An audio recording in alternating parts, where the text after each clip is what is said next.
everybody, I'm Jedimanda and welcome back to my channel. Today I'm going to show you how I made my Captain Marvel suit. Now, as you can see, there's a ton of pieces, and there are a ton of pieces, but it's up to you to make it how you want. This is just a tutorial to show you how I did it, and then you can adhere whatever you want to your process. So the first things I made were the tunic and the pants. Most people have been making this all one piece, but I broke it down to two just for ease. You'll also need to make gloves, her belt, her gauntlets, her calf gauntlets, calf leg armor, whatever these are. And that's it. Other items that you'll want to obtain are definitely a pair of boots for the leg armor pieces to go on top of. That just fell off the table. I'm also using a shaper within my suit just to make me feel a little more comfortable and also to collect the sweat, which I'll explain in 1 minute. So let's go over the materials that you'll need to build this suit. The first big thing that you'll need is fabric.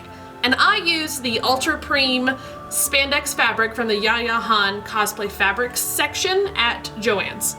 One big thing about this fabric, guys, it does not breathe. And when I say it doesn't breathe, that means there's barely any separating between the fibers of the spandex, and so when you sweat, it just kind of stays on your body and runs. As gross as that sounds, it's like 100 degrees in the suit when I wear it, and it's almost kind of worth it because Captain Marvel is awesome and it's worth it. However, it sweats and it's very hot, so keep in mind, give yourself a trial if you want to use this fabric. You don't have to. I suggest it because it's easily accessible. It's cheaper than using possibly a stretch leather or any kind of other vinyl or pleather fabric that is used more in the film. This is just an easier accessible piece. The next thing you're going to want to get is a fusible foam, and I use this product from So Much Cosplay. It's their superstructure foam. I go into more detail in the video about this and where I put it and why, but this is basically foam that raises up the fabric and it allows you to sew through it, and you can adhere it to the fabric. It makes more sense once you watch the video, but this is definitely an ideal product you'll need for the build. I forgot to mention, the colors of the fabric that I bought for this build. I bought gold, red, and this royal blue. You'll also need regular EVA foam for the gauntlets and the leg armor, just because it's a little more structured than the superstructure foam. And I use this for the gauntlets as well as the star, and like I said, the leg armor. I also used a little bit of thermoplastic Warbler for inside the belt. You can use regular EVA foam or the superstructure foam. I just wanted something a little more rigid. This is not necessarily something you need, but it is suggestible. So some of the notions that you'll need for this build are plenty of zippers in wide range. I go over in the video about what type of zippers for what. You'll need thread matching the color, you'll need snaps, you'll need hooks and bars, and you'll need Velcro. The last bits that I want to show you that you'll need for this build are paints, and specifically I use the Plaid product Folk Art paint in red and the high gloss that I mixed together to get these highlights of the red on certain aspects of my costume. Once again, don't have to do this, but I think it adds that nice pop. And glue! The least favorite thing that I like of this whole outfit. I hate glue, but you'll need it. Contact cement. This is an industrial strength glue from Bob Smith that I swear by. And I also used spray glue. Did I mention that you're gonna need boots? You'll need boots. Alright guys, so let's get started with the build. Alright, first things first, let's talk patterns. I use the 8704 Simplicity for the top and the 8212 for the bottom / leggings. And I did make a mock-up, FYI.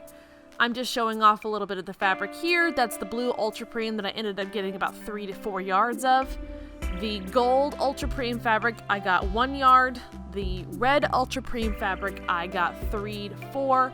And that was about a yard of navy spandex. The next thing I did was made a mock-up of similar stretched fabric for my pants, figured out what fit me good, what didn't fit. The mock-up ended up being a little big in the back, so I ended up making alterations to that mock-up. Once I was done with the mock-up, I went ahead and did my alterations, and then cut it up into pattern pieces. Now, I then took the leg hole, basically the whole leg pattern, and traced it onto some newsprint to start patterning and drawing my designs for the legs, which gets a little difficult, so just stay with me and I promise I'll get through it with you. Once you've established your pants pattern, go ahead and draw out the design. The side hip area down through the side of the leg is a pretty heavy design that I ended up top stitching on with certain foams, but right now I'm working in paper. This is a process that, if you're not familiar with patterning, could take a hot minute to understand, but if you have your pattern drawn out on newsprint, nothing's holding you back from just taking more newsprint, layering on top of that, and drawing out your pattern to your size increments. And I ended up using, obviously, colored marker to tell me where I'm going to be putting certain stripes. And I do want to pause right here and tell you guys about a product that I use for this build that is integral for it. It is basically what is the foam that is raising the fabric up over top of all of the other fabric that I'm layering on. It's called Superstructure Foam, and it is from So Much Cosplay. This is a interfacing, which basically is a product that you iron on to your fabric to give it a puffed look, and the fact that you can also sew through it. Being able to sew through it is essential for making this suit, because with the basically it's really hard to get it with just the craft foam and glue, because that actually gums up your needle. And so once you adhere this to the fabric and being able to sew it down and sew through it, it gives that fabric that raised look. And yes, I realize I'm putting it on spandex, and that's okay because my spandex isn't going to be stretching a whole lot, as you will see throughout the rest of the video, but I promise this is a great product that you'll definitely need for your build. And moving on, so once I got my patterns of the weird angled odd things on the side, I went ahead and cut them out and went ahead and adhered the superstructure foam on the back, and now I'm ready to basically start sewing them together as a panel. That's exactly what you see right here. I sewed all of those pieces together just exactly how my pattern was. Weird angles and all. It's funky, I know. And then once I made that panel all together with beautiful top stitching, beautiful seam work, I basically top stitched it onto my pants. It sounds strange, but I pinned the hell of it out. I made the pants, I put the panel on while wearing the pants and had someone pin them to me. Took the pants off and then sewed it down. I ended up opening up the inseam near the crotch area to get it nice and flat to sew it down with a zigzag stitch. Okay, now I am starting at the top. And just like the pants, this is a patterning situation. So I went ahead and made the shirt with the Simplicity pattern. I put the zipper in the back instead of the front, and then I started drawing out where the red would be different than the blue, and then cut that out and use that as my pattern to cut the red, if that makes any sense. I basically did the exact same thing for the sleeve. I went ahead and made the sleeve completely out of the blue, and then drew on where I knew the red would be, removed that, used that as my pattern piece to cut out the red, add seam allowance. Don't forget to add your seam marks so you can match it back up with the sleeve once you're done. And then boom, you have your red piece on your sleeve. Pretty simple, right? It's a lot of this. Just hang tight, guys. Once I added the shoulder pieces to the sleeve and finished up the red top, I added some alterations into the top to get it to fit me better. So now we're going to move on to the sleeve detailing. And I basically put the top on my mannequin and took some paper, and made a pattern draped over top of the paper. I use this method a lot while doing this.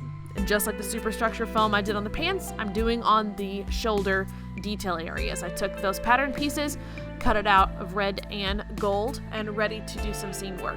Now this little piece was weird. Such an odd little piece. So I'll kind of let the movie tell you how I did it. I put the superstructure foam on the back, and then I took it through the machine and kind of folded it over itself to get those ridges. Those aren't piping, it's just some poorly done fold over ridges that I ended up steaming out flat once I was done sewing them. It ended up kind of working out fine. Those are basically the little spots near her elbows, and I actually think there's some behind the knee in the pants that I ended up not doing. So now once I got all of the detail done on the sleeves, like I said, this is a work in progress, I went ahead and I'm starting to map out the little front armor piece. And I did this by draping some muslin over top of my shirt on the mannequin, marking off where I know the seams will be, and then moving the muslin to some newsprint, and then taking a tracing wheel, going over my seam lines, directing, making a tracing mark onto the newsprint, removing that, and then had my pattern. And then I just cut that out of the blue, put that on the mannequin to start drawing out where I want my details and seam lines. And I used actually the inside of that armor piece that I ended up interfacing with some simple interfacing to draw what pieces I needed. From that, I moved that to newsprint and then cut it out with the superstructure foam and the... So after you've done about 1 million pattern making techniques, it gets kind of old and monotonous after a while. But keep going and using the same cut out of fabric, put on the foam, cut the foam, seam it together. This starts to come along pretty nicely. As long as you just kind of have it mapped out, it's actually working fine. I did a lot of top stitching details to this entire build, and it gives it that nice armor look. Don't be afraid to get in there and add as many small details as you want. Now this is the sides of the armor chest piece that ended up using piping in between the seams, handmade piping as you can tell, to get that ridged look kind of near the rib cage area. And all of this is pinned together, as you can see, weirdly and oddly, but I'm just showing you how it's all pinned together and fit together. This is just like one big puzzle piece. So take your time, map out, draw a lot of things out while you're working. It helped me out. That's basically how I was able to achieve all of this crazy seam work. Right here, I'm drawing out the pieces that go underneath the red flap of the chest piece. As you can see where I'm measuring, that's where it's going to go. This is not sewn together all yet. It's actually just held together by pins. And so I'm able to map out the sizes that I need from what angle to what shape, and then convert that to a pattern, cut it out of the fabric, cut it out of the foam, adhere it together, and more sew time. And right here, basically at this point in time, I'm just top stitching everything on top of each other. This does make it really thick, and that's okay. I kind of like the structure of it, but if you want, you can seam it together instead of top stitching. It's up to you. I ended up actually seaming together a lot of the stuff because it just looked better. But if this is the way that you want to work it, totally fine. So once I have that mapped out, I sewed it all down by top stitching everything on top of each other. Like you see right here, it got pretty thick underneath that needle. I mean, ugh.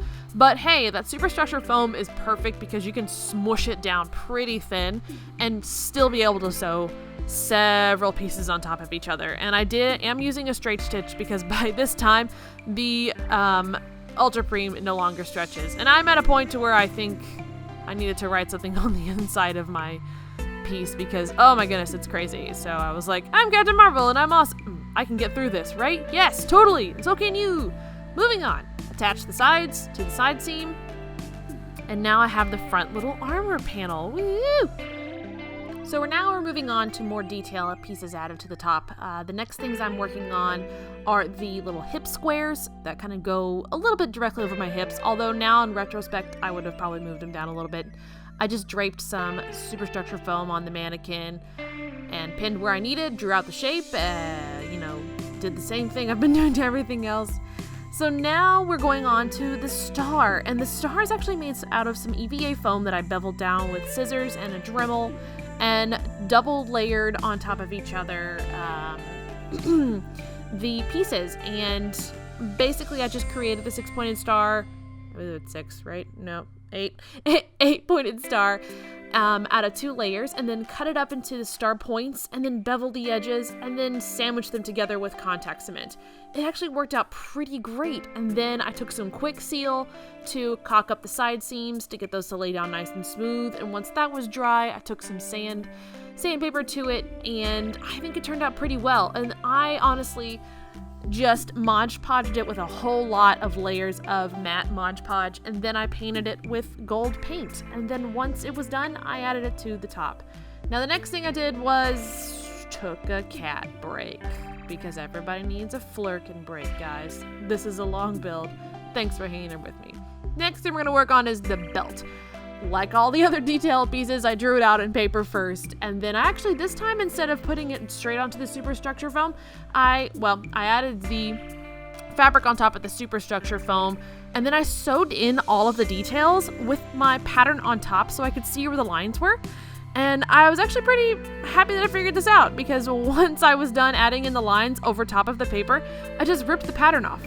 And yes, you will need to make 2 patterns because these are 2 sets of little side pieces for the belt. And then once the paper was ripped off, I ended up adhering this to pieces of Warbler, or you could also use really stiff foam. I just wanted to have something underneath of it to where it could adhere to my hip shape and not move and be pretty structured. And then once I add that, I glued it on. Actually, I glued it on to the belt that was made of the fabric and superstructure foam. And then I added some gold belt buckles I found in my drawer, weirdly, in spaces that I needed. Once the Mod Podge was done, I went ahead and sponged on some gold paint and then added it to the top. I also did a lot of top stitching detail to the top. Please feel free to check out my album on Facebook or on Instagram to find out more information about where the top stitching is. It was just a lot to film. And so now I'm going to be adding the chest piece over top of the red and blue shirt. I did this because I thought it really needed it. You don't necessarily have to have this adhere to the top. I needed it because I needed it to be a little more structured, but some people have this hanging free. It's totally up to do whichever you want to do. Okay guys, this is the last piece of the top. This is the back panel. Once again, patterned it out with some paper, cut it out of the red and blue Ultrapreme, sandwiched it onto the superstructure foam, and I marked on the back side with some chalk all of the seam work that I needed to do. And then once I marked it all out with chalk, I took it under the sewing machine and then just top stitched all those lines down with the appropriating color. Woo, we're done with the top. Let's move on to the gauntlets. Right now, I, just like everything else, am patterning out on paper the look of the gauntlets that I'm going to want to have. And this was a bit of a trial error spot because I didn't know how I would adhere them. And also at this moment in time, I didn't have a lot of good pictures of her gauntlets, so I'm kind of making it up right here. But that's okay, it ended up working out. I did take some regular EVA foam and some 2mm craft foam that I cut out with my pattern that I'm going to sandwich on top of each other, and that's where the details are going to be. I'm basically building up with foam, and then once I have that foam understructure, I'm taking my fabric and I'm putting heat and bond on the back, which is another interfacing glue type thing that link is in the bottom if you're interested in using it. I adhered that to the back of the fabric. Like you see, it's rather gluey and weird. And then I hit it with a heat gun. And I really liked this method of adhering fabric to foam. It takes a while and it's pretty hot, so please don't burn your fingers to move it around, but once you have it in there, it adheres to the shape of the foam underneath. Not as great as I wanted. I actually ended up taking it back under the sewing machine and stitching down a lot of the grooves to get that really deep look, sunken in spot for the gauntlets that it's hard to achieve with just that, but it ended up working pretty well.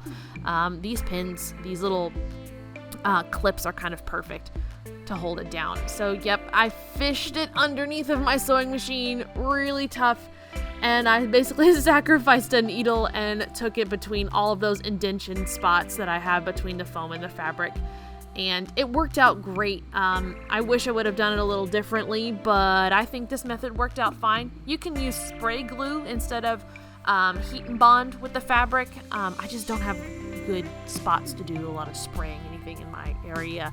So just like everything else with the gold detailing, I am stitching down and a seam work kind of technique here with the gold trim. I'm just sewing it down, and my poor machine's having a hard time sewing through it, but she did such a good job.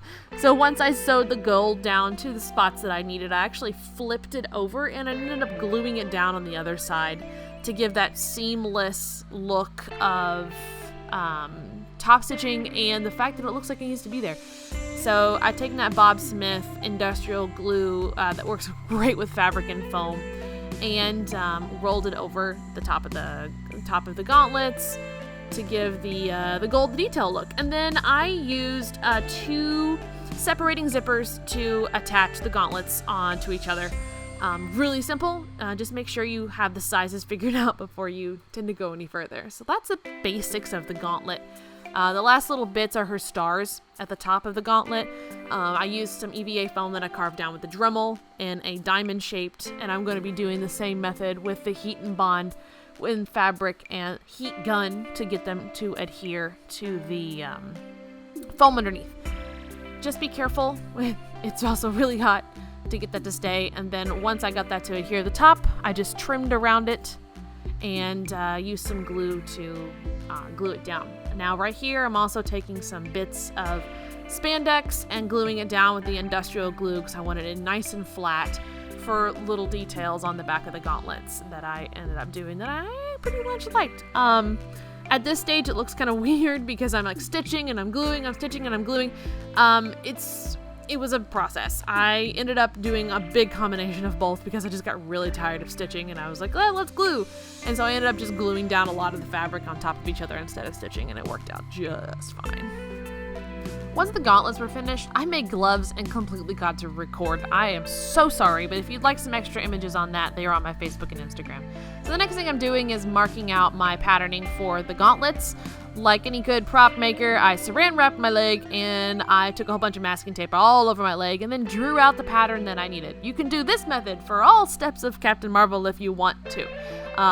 It's just really easy to do it on myself this way. So once I have it drew out, I went ahead and cut it out and then adhered that, or used the pattern from the cutouts to newsprint and then transferred the patterns onto foam. And I'm using EVA foam, I believe it's about 4mm for the leg gauntlets and little boot toe spots right here.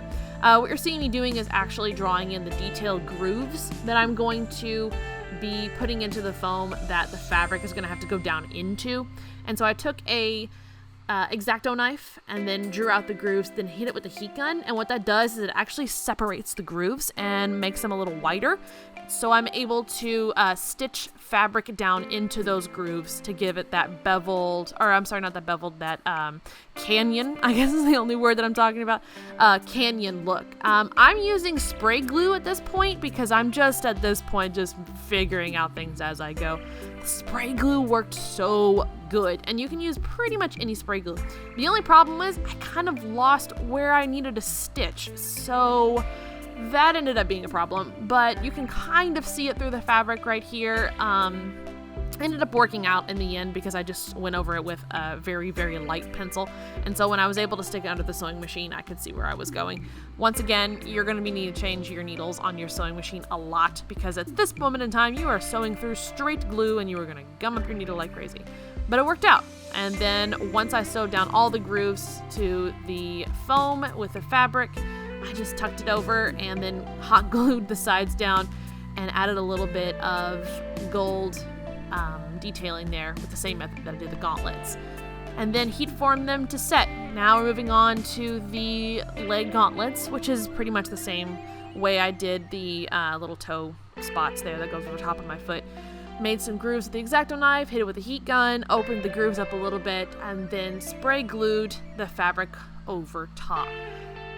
Once I did that, I kind of took the edge of a ruler down into it to kind of mark out those grooves, then took a light pencil to see, hey, where I gotta be able to find out where I'm stitching, right?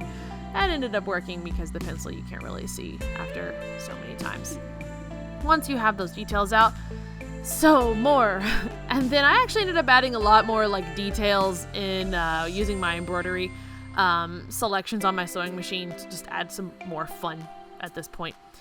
Once I was done with that, turned the edges over with, cut them out, turned the edges over, and then sewed them down with hot glue. And then added separating zippers on the back and of the gauntlets.